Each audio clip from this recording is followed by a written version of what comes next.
You have to have a vision of how you want your team to look.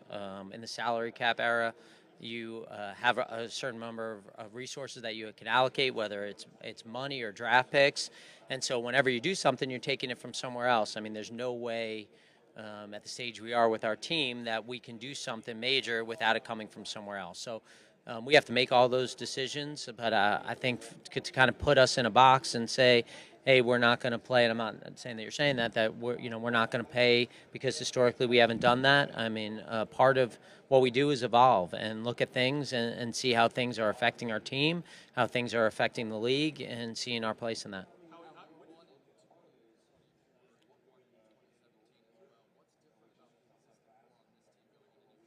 The existing, what's the difference in the existing core? Well, I could talk about this team, not going back to 2017. We have a lot of guys who I think are in the prime of their careers under long-term contracts. Not saying that team didn't, who are kind of in this 26, 27, 28-year-old range. And so really we have to do whatever we can to make sure that we keep this window open for as long as possible.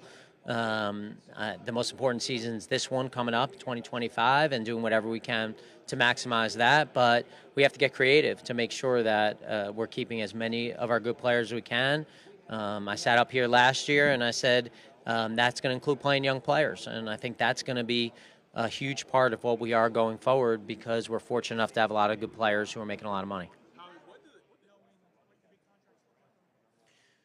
Yeah, I think obviously you got to find the happy medium towards making sure the players are fairly compensated and feeling good about it, and at the same time doing it early enough so you can try to save some cap room, because every time you save some cap room and then you compound it by signing another player, it gives you an opportunity to add other players. And I think it's really important for us to try to identify the guys that we want as quickly as possible and be confident in those evaluations. Not saying we're always going to be right.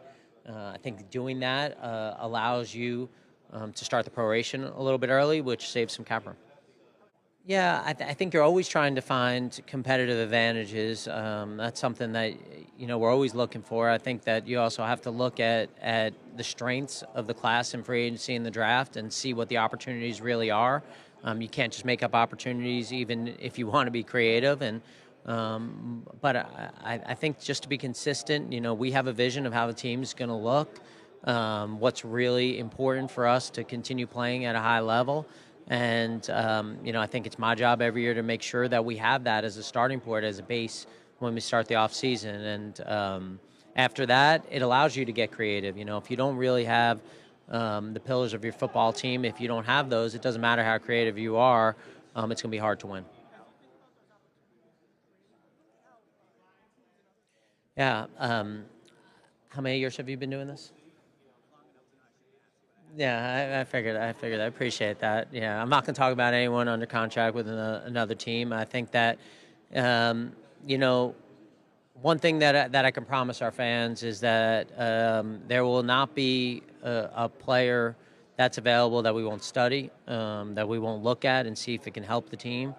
Sometimes those opportunities work, and you're able to do that, and sometimes they don't. I'll come back.